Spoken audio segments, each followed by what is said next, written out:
നമസ്കാരം, ഞാൻ സുജാത. നമ്മുടെ ജീവിതത്തിൽ വിജയം ആഗ്രഹിക്കാത്ത ഒരാളുള്ളതല്ലേ? പല സക്സസ് ആയ ആൾക്കാരെ കാണുമ്പോൾ നമുക്ക് തോന്നില്ലേ അതുപോലെ നമുക്കും ആവണമെന്ന് തോന്നാറില്ലേ? നമുക്കതിനെക്കുറിച്ചൊന്ന് ചിന്തിക്കാം. വീഡിയോയ്ക്ക് കിടക്കുന്നതിന് മുമ്പ് വീഡിയോ ആരെങ്കിലും സബ്സ്ക്രൈബ് ചെയ്യാത്തവരുണ്ടെങ്കിൽ ഒന്ന് സബ്സ്ക്രൈബ് ചെയ്തേക്കണേ. ബെൽ ബട്ടൺ അമർത്തിക്കോളൂ കേട്ടോ. നമ്മുടെ സ്കില്ല് വളർത്തിയെടുക്കുക എന്നാണ് ഏറ്റവും പ്രധാനം. പലർക്കും പല കഴിവായിരിക്കും. ചിലർക്ക് ചിത്രം വരാം, ഇനി മറ്റുള്ളവർക്കാണെങ്കിൽ പാട്ട് പാടുക, അതെന്തൊക്കെ ആവട്ടെ, എന്തായാലും നമ്മുടെ സ്കില്ല് എന്താണെന്ന് ആദ്യം കണ്ടെത്തുക, എന്നിട്ട് അതിനെ ഡെവലപ്പ് ചെയ്യുക എന്നുള്ളതാണ് പരമപ്രധാനം. ഇനി എൻ്റെ കാര്യത്തിലാണെങ്കിൽ ഞാൻ എംബ്രോയ്ഡറിയാണ് പഠിപ്പിക്കാറ്. അപ്പോൾ എംബ്രോയ്ഡറിയുടെ കാര്യത്തിൽ വരികയാണെങ്കിൽ നമുക്കതൊരു മാർക്കറ്റിംഗ് എന്ന് പറയുന്നത് യാതൊരു ബുദ്ധിമുട്ടുമില്ല. കാരണം നല്ല സ്കില്ലുള്ള നന്നായിട്ട് ചെയ്യുന്നവർ ഈ മേഖലയിൽ വളരെ കുറവാണ്. ഏറ്റവും ചുരുങ്ങിയ മുതൽ മുടക്ക് പഠിക്കാൻ അതിൻ്റെ ഡിമാൻഡാണെങ്കിൽ ഏറ്റവും കൂടുതലും അതാണ് ഹാൻഡ് എംബ്രോയ്ഡറിയുടെ കാര്യത്തിൽ. വെറും 100 രൂപ മുതൽ മുടക്കിൽ നമുക്കിത് പഠിച്ചെടുക്കുക എന്നുള്ളതാണ്. അതായത് അതിൻ്റെ ലൂപ്പിന് വന്നിട്ട് ഏറെ കഴിഞ്ഞ ഒരു 30-35 രൂപ, ഒരു 3-4 സെറ്റ് നൂല് മേടിക്കുക, പിന്നെ ഒരു 1-1.5 മീറ്റർ തുണി ആദ്യമേ മേടിക്കുക. പിന്നെ ഉള്ളത് കുറച്ച് സൂചികളാണ്. ഈ സൂചി പിന്നെ ലൂപ്പ് എന്ന് എപ്പോഴെപ്പോഴും നമുക്ക് മേടിക്കേണ്ട ആവശ്യമില്ല, വൺ ടൈം മേടിച്ചാൽ മതി. നമ്മൾ സ്കില്ല് ഡെവലപ്പ് ചെയ്യുക, അതെങ്ങനെ നമ്മൾ സ്റ്റിച്ചുകൾ പഠിക്കുക എന്നുള്ളതാണ്. അപ്പോൾ ഈ സ്റ്റിച്ചുകളുടെ കാര്യത്തിൽ വരുമ്പോൾ ഒരുപാട് സ്റ്റിച്ചുണ്ട് നമുക്ക് പഠിക്കാൻ. പക്ഷെ പ്രധാനപ്പെട്ട ഒരു 10-15 സ്റ്റിച്ച് നമ്മൾ ആദ്യം പഠിക്കുക. അതിനെ നമ്മൾ ബൈ ഹാർട്ട് ഇത് പഠിക്കുക. അതിന് ഏകദേശം ഒരു 20-25 ദിവസമൊക്കെ നിങ്ങൾ എടുത്തോളൂ. അപ്പോൾ നമുക്ക് ആ ബേസിക് സ്റ്റിച്ചുകൾ ഏതൊക്കെ ഒന്നും കൂടെ പഠിക്കാം. പഠിച്ചവർക്ക് അല്ലെങ്കിൽ കുറേ മുമ്പേ പഠിച്ചൊക്കെ മറന്നവർക്ക് അതൊരു ഓർമ്മ പുസ്തകം പോലെ കണക്കാക്കിക്കോളൂ. തീരെ പഠിക്കാത്തവർക്കും വീഡിയോ ഉപകാരപ്പെടും. ഇതുണ്ടോ നമ്മുടെ സൂചിയുടെ സെറ്റ്. തുടക്കത്തിൽ നമുക്ക് ഈ സൂചിയുടെ സെറ്റ് ഉപയോഗിക്കാം. പിന്നെ ഡോറുടെ ഈ നൂലും. ഇപ്പോൾ നമ്മൾ സാധാരണ എംബ്രോയ്ഡറി പഠിച്ചു തുടങ്ങുമ്പോൾ ആദ്യം നമ്മൾ പഠിക്കുന്നത് ഹെമ്മിങ് സ്റ്റിച്ചാണ്. അപ്പം ഞാനിവിടെ എന്തെങ്കിലും ഹെമ്മിങ് സ്റ്റിച്ച് കാണിക്കുന്നില്ല, റണ്ണിങ് സ്റ്റിച്ചാണ് കാണിക്കുന്നത്. ഈ സ്റ്റിച്ചിൽ ഏറ്റവും പ്രധാനം ശ്രദ്ധിക്കേണ്ടത് ഗിൻ്റെ സ്റ്റിച്ച് ചെയ്യുമ്പോൾ അതിന് വരുന്ന ഗ്യാപ്പ് ഒരേപോലെ വലിപ്പത്തിൽ സ്റ്റിച്ച് ഇടുന്നതും ഒരേ വലുപ്പത്തിലാവാൻ പ്രത്യേകം ശ്രദ്ധിക്കാം. അത്രയേ ഉള്ളൂ കേട്ടോ. അടുത്തത് വേവ് സ്റ്റിച്ചാണ്. അത് നമ്മൾ റണ്ണിങ് സ്റ്റിച്ച് ചെയ്ത് കഴിഞ്ഞിട്ട് അതിൻ്റെ ഗ്യാപ്പ് ഫില്ല് ചെയ്യാൻ വേണ്ടിയിട്ടാണ് നമ്മൾ വേവ് സ്റ്റിച്ച് ഉപയോഗിക്കുക കേട്ടോ. പിന്നെ പറയട്ടെ, ഇതിലൊരൊറ്റ സ്റ്റിച്ചും സ്കിപ്പ് ചെയ്യാതെ പഠിക്കണം കേട്ടോ. എല്ലാം ഇമ്പോർട്ടൻ്റ് സ്റ്റിച്ചുകളാണ്.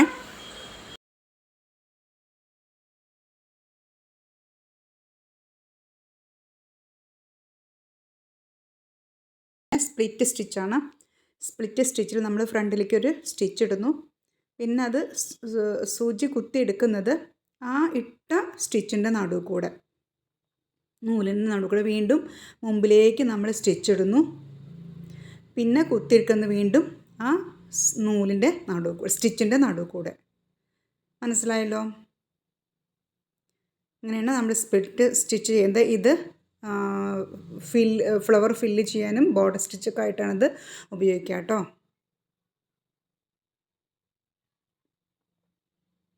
അടുത്തത് ഫ്രഞ്ച് നോട്ടാണ്. നമ്മൾ ഒരുപാട് ഒത്തിരി ഉപയോഗമുള്ള ഒരു സ്റ്റിച്ചാണ് ഫ്രഞ്ച് നോട്ട്.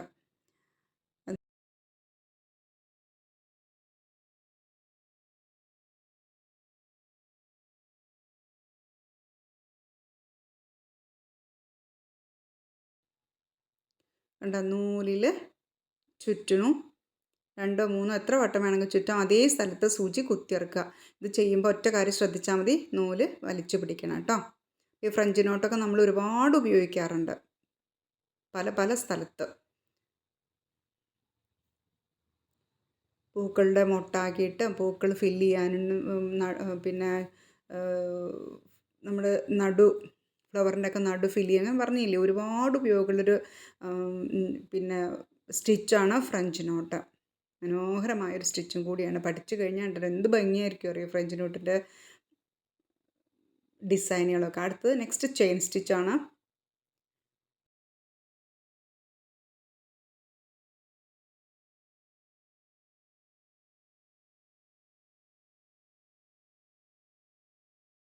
ഒരു ഗോപി അല്ലേ, അതുപോലെ വേണു. അതിൻ്റെ ഉള്ളിൽ തന്നെ വീണ്ടും സൂചി കുത്തിയിറക്കി മുമ്പിലേക്ക് എടുക്കുന്നു. ഒരു ഹാഫ് ചെയിൻ പോലെ വരും.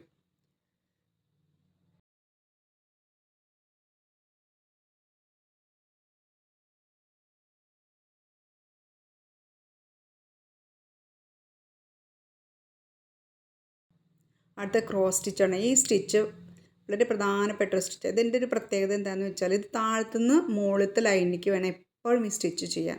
എന്നിട്ട് ഇത് നേരെ ഓപ്പോസിറ്റ് വേണം ഇത് കുത്തി മുകളിലേക്ക് എടുക്കാൻ. വീണ്ടും ഓപ്പോസിറ്റ് കുത്തി ഇറക്കുക. ഈ ഒരൊറ്റ മെത്തേഡിൽ വേണം ഇത് ശരിക്കും ചെയ്യാൻ. ഇതാണ് ഇതിൻ്റെ ശരിയായ രീതി കേട്ടോ. കണ്ടോ, താഴത്ത് നിന്ന് മുകളിലേക്ക് എന്നിട്ട് നേരെ ഓപ്പോസിറ്റ് കുത്തി എടുക്കുക.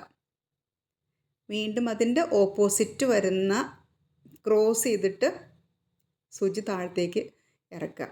മനസ്സിലായല്ലോ? ഇതാണ് ഇതിൻ്റെ ശരിയായ മെത്തേഡ് കേട്ടോ, ക്രോസ് സ്റ്റിച്ച്.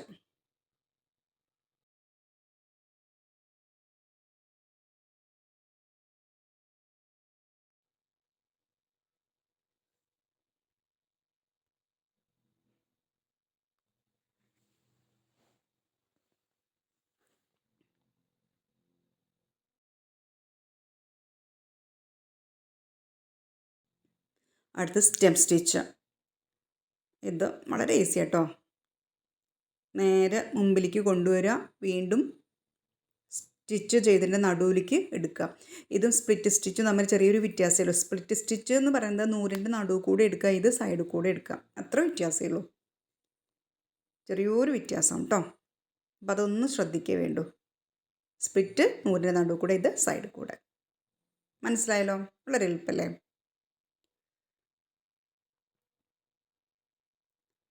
അടുത്തത് ഹെറിംഗ് ബോൺ സ്റ്റിച്ചാണ്. ഹെറിംഗ് ബോൺ സ്റ്റിച്ച് നമ്മൾ 2 ലൈനൊക്കെ വരച്ചിട്ട് ചെയ്യുമ്പോൾ നമുക്കത് പെട്ടെന്ന് മനസ്സിലാവും. അതിനാണ് ലൈൻ വരച്ചിരിക്കുന്നത്. ഒരു എക്സ്ട്രാ ഒരു ലൈൻ കൂടി കൊടുത്തിരിക്കുന്നത് കേട്ടോ. ഇത് ഗ്യാപ്പ് ഇട്ടിട്ട് ചെയ്യുന്ന ഒരു സ്റ്റിച്ചാണ് ഇതിൽ. ക്ലോസ്ഡ് ഹെറിംഗ് ബോൺ സ്റ്റിച്ചും ഉണ്ട്. ഇത് ക്ലോസ്ഡ് അല്ലാത്ത രീതിയിൽ ചെയ്യുന്നതാണ്. ഓപ്പോസിറ്റ് സൈഡിലേക്ക് ചെയ്യുമ്പോൾ മുമ്പിലേക്ക് സൂചിയെടുക്കുക, മുമ്പിലേക്ക്. കണ്ടോ, മുമ്പിലേക്ക് കേട്ടോ.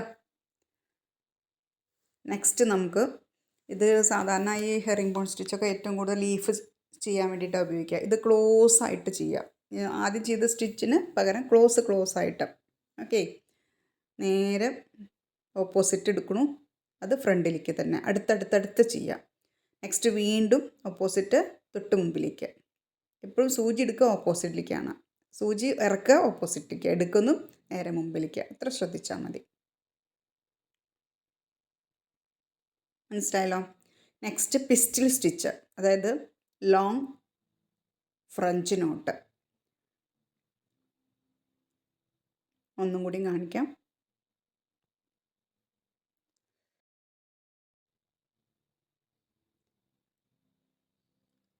നൂല് ചുറ്റുക, എന്നിട്ട് ദൂരെ എവിടെയാണോ നമുക്ക് കുത്തിയിറക്കേണ്ടത് അവിടെ പോയിട്ട് സൂചി കുത്തിയിറക്കുക. അപ്പോൾ ഒരു നോട്ട് വീണു. അത്രയേ ഉള്ളൂ കേട്ടോ.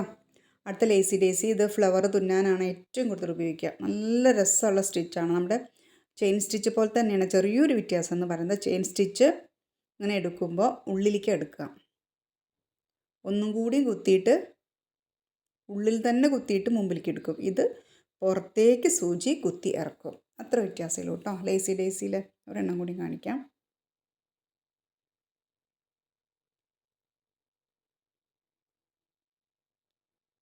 എടുക്കണു, സൂചി പുറത്തേക്ക് ആക്കിയിട്ട് കുത്തി ഇറക്കണം. അത്രയേ ഉള്ളൂ കേട്ടോ. മനസ്സിലായല്ലോ? Next back stitch. ഇതിൻ്റെ പ്രത്യേകത, സ്റ്റിച്ചുകൾ ബാക്കിലേക്കാണ് എടുക്കുക. ഒരേ സ്റ്റിച്ച് ചെയ്യാൻ പ്രത്യേകം ശ്രദ്ധിക്കണം കേട്ടോ. ബാക്കിലേക്കാണെങ്കിലും സംശയം ഉണ്ടെങ്കിൽ ജസ്റ്റ് ഓരോ വര വെച്ച് കൊടുക്കുക. പിന്നെ വരയിൽ കൂടെ ഇങ്ങനെ സ്കെയിൽ കൊണ്ട് ഓരോ ലൈൻ അടയാളപ്പെടുത്തുക. കുഞ്ഞു മെഷർമെൻറ്റ്. അപ്പോൾ പിന്നെ അതിൽ നോക്കിയിട്ട് ചെയ്താൽ മതി കേട്ടോ. അടുത്ത ഫ്ലൈ സ്റ്റിച്ച്. ഫ്ലൈ സ്റ്റിച്ച് എന്ന് പറയുന്നത് ശരിക്കൊരു വി ആകൃതിയിലാണ് വരിക. ഇതിപ്പോൾ ടൈപ്പ് 1, 2, 3 സൈസ് ഉണ്ട്. ടൈപ്പ് 1 ഇത് ആദ്യം ഒരു സ്റ്റിച്ച് ബാക്കിലേക്ക് ഇടുന്നു, പിന്നെ നമ്മൾ വരുന്നത് വി ഷേപ്പിലായിരിക്കും. തൊട്ട് ബാക്കിലേക്ക് വേണം ഇത് സൂചി കുത്തി എടുത്തിട്ട് വീണ്ടും അതേ നൂല് കവർ ചെയ്തിട്ട് കുത്തിയിറക്കുക. മനസ്സിലായല്ലോ? ഇതിൻ്റെ വി ഷേപ്പായിരിക്കും കേട്ടോ. തൊട്ട് ബാക്കിലേക്ക് ബാക്കിൽ നിന്ന് സൂചി കുത്തിയെടുക്കുക. അതൊരു വി ഷേപ്പ് കിട്ടും. അവിടെ തന്നെ കുത്തി ഇറക്കുകയും ചെയ്യാം. നെക്സ്റ്റ് എന്ന് പറയുന്നത് സ്റ്റിച്ചൊക്കെ അങ്ങനെയൊക്കെ തന്നെ ചെയ്യാം. പക്ഷെ ബാക്കിലേക്ക് എടുക്കുന്ന സ്റ്റിച്ച് കുറച്ച് നീളത്തിലായിരിക്കും മാത്രം. ഓക്കെ, മനസ്സിലായല്ലോ. അടുത്തത് നമുക്ക് ബുള്ളിൻ സ്റ്റിച്ച് ചെയ്യാം. ഇനി ബുള്ളിൻ സ്റ്റിച്ചിൽ കുറച്ച് ബുദ്ധിമുട്ടുള്ളവരും പറയാറുണ്ട് നൂല് ചുറ്റുന്നതിൽ, സൂചിയിൽ നൂല് ചുറ്റുന്നത്. അപ്പോൾ എന്ത് വെച്ചാൽ സൂചി ഇങ്ങനെ കുത്തി നിർത്ത് ബാക്കിൽ പിടിച്ചിട്ട് കേട്ടോ, എന്നിട്ട് ഇങ്ങനെ ജസ്റ്റ് ചുറ്റി കൊടുക്കുക. എന്നിട്ട് ആ ചുറ്റിൻ്റെ അവസാനത്തെ ജസ്റ്റ് ഒന്ന്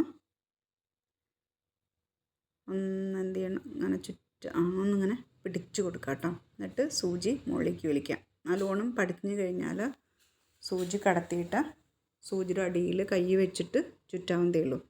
നല്ല പരിചയമായി കഴിഞ്ഞാൽ സൂചിയുടെ അടിയിൽ കൈ വെച്ചിട്ട് ചുറ്റാട്ടോ, നല്ല പഠിച്ചു കഴിഞ്ഞാൽ.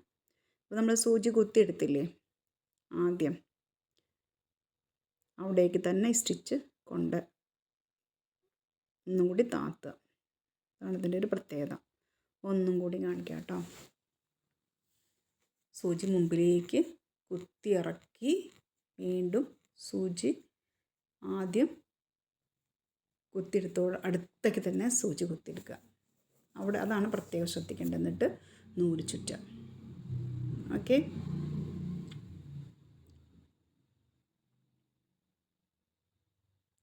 ചുറ്റി അവസാനിച്ചു കൊടുത്ത് ഒന്നും പിടിക്കുക അമർത്തിയിട്ട്, എന്നിട്ട് സൂചി വലിച്ച് മുകളിലേക്ക് എടുക്കുക. അത്രയേ ഉള്ളൂ. എന്നിട്ട് ആദ്യം സൂചി കുത്തിയെടുത്ത് അവിടത്തേക്ക് തന്നെ സ്റ്റിച്ച് കൊണ്ടുപോവുക. അങ്ങോട്ട് തന്നെ കൊണ്ടുപോവുക. മനസ്സിലായല്ലോ.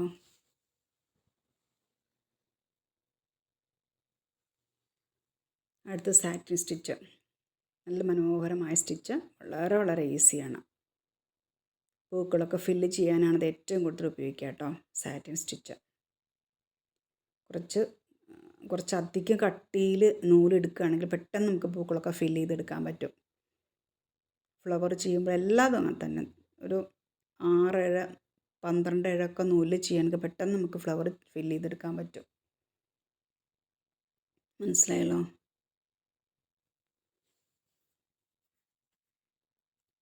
അടുത്ത കേബിൾ ചെയിൻ സ്റ്റിച്ചാണ്.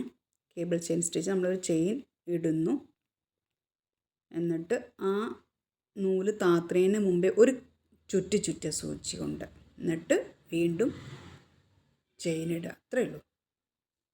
അങ്ങനെ കുത്തിയെടുക്കുക.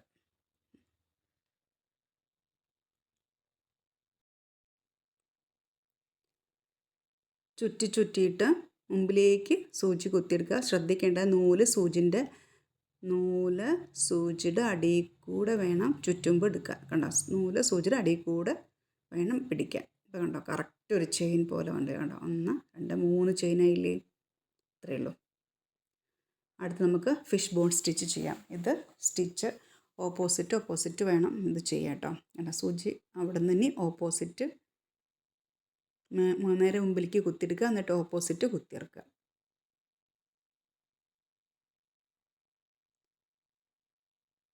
അവിടെ തന്നെ മുമ്പിലേക്ക് കുത്തിയെടുത്തു, എന്നിട്ട് വീണ്ടും നേരെ ഓപ്പോസിറ്റ് ആദ്യം ചെയ്ത സ്റ്റിച്ചിൻ്റെ തൊട്ട് താഴെ, എന്നിട്ട് മുമ്പിലേക്ക് കുത്തിയെടുക്കുക. അങ്ങനെ ഒരു വല പോലെയാവും അത് ഫ്രണ്ടിൽ.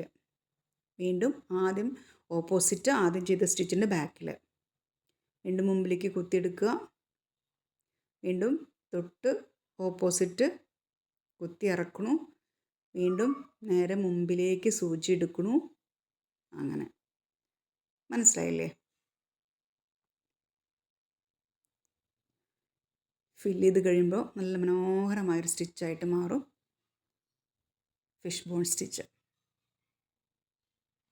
മനസ്സിലായല്ലോ.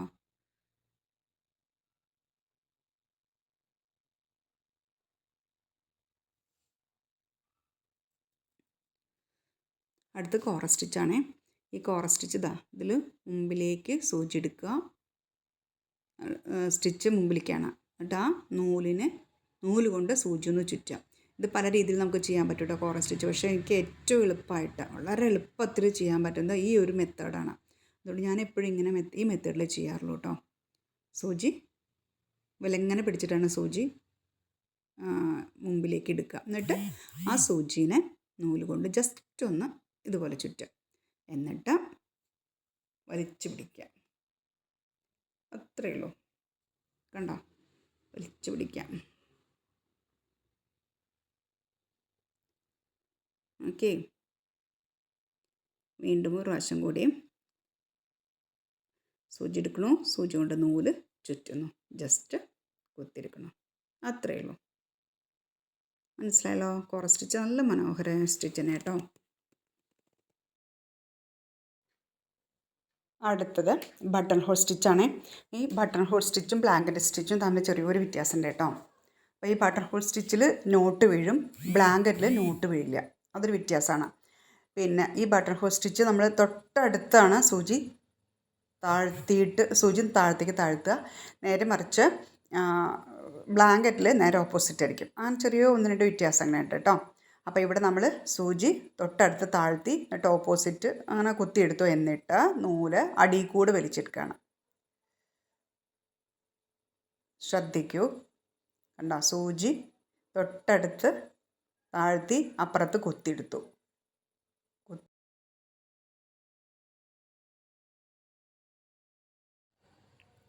ഇനി നമ്മൾ ആ നൂലൊന്ന് ചുറ്റുകയാണേ. ഇങ്ങനെ എടുത്തിട്ട് നൂല് സൂചിയുടെ അടിയിൽ കൂടെ ഒന്നിങ്ങനെ ചുറ്റുക കേട്ടോ. എന്നിട്ട് സൂചി നമുക്കൊന്നിങ്ങോട്ട് വലിക്കാം. അപ്പോൾ വലിച്ചില്ലേ? അപ്പോൾ വലിച്ചിട്ട് എന്നിട്ട് നമുക്ക് ആ നോട്ടൊന്ന് ബാക്കിലേക്ക് വലിക്കാം. അപ്പോൾ ഒരു നോട്ട് പോലെ വീണു, ഒരു സ്റ്റിച്ചുമായി. അപ്പോൾ ഈ സ്റ്റിച്ച് ലോക്കായി. ബ്ലാങ്കറ്റ് സ്റ്റിച്ചിൽ അങ്ങനെ ലോക്കാവില്ല കേട്ടോ. അപ്പോൾ നമുക്കിതിനെ ലോക്ക് ചെയ്തു എന്ന് അർത്ഥം. ഇത് നമുക്കൊന്നും കൂടി എടുക്കാം. സൂചിയുടെ അടിയിൽ കൂടെ നൂലെടുക്കുക, ഒന്നിങ്ങനെ റൗണ്ട് ചെയ്യുക, സൂചി വലിക്കുക. അപ്പോൾ ഈ സ്റ്റിച്ചുകളൊക്കെ നന്നായിട്ട് പഠിക്കുക. ഇതിൽ 1-2 സ്റ്റിച്ച് ഒഴിക്കുക. ബാക്കി എല്ലാത്തിനെയും വീഡിയോ ഞാൻ ചെയ്തിട്ടുള്ള സംശയമൊക്കെ നമുക്ക് ഒന്ന് നോക്കിക്കോളൂ കേട്ടോ. ഇത് ബേസിക് സ്റ്റിച്ചാണ്. ഇത് പഠിച്ചാൽ മാത്രമേ നമുക്ക് മുമ്പോട്ട് പോകാൻ പറ്റൂ കേട്ടോ. Okay, thank